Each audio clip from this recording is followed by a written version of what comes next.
Welcome to our guide on developing a mobile app for connecting users with local service providers. Let's dive into the essential resources you'll need to get started. First, let's talk about books. App Savvy by Glenn Fleischman and Mobile First by Luc Robliek are must-reads for understanding app design and development. For touch interface design, Designing for Touch by Josh Clark is invaluable. Additionally, The Lean Startup by Eric Ries offers a framework for building a successful startup. Podcasts can also be a great resource. The App Guy and Startup Podcast provide insights from successful app entrepreneurs and real-world startup experiences.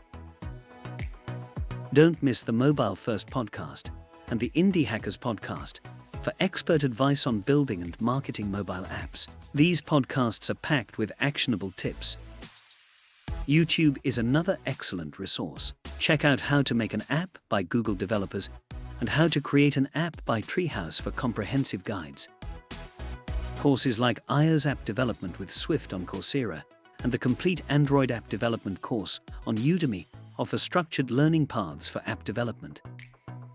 Finally, websites like App Annie and Google Play Console provide market data and tools for app analytics. Utilize these resources to build, launch, and grow your app successfully.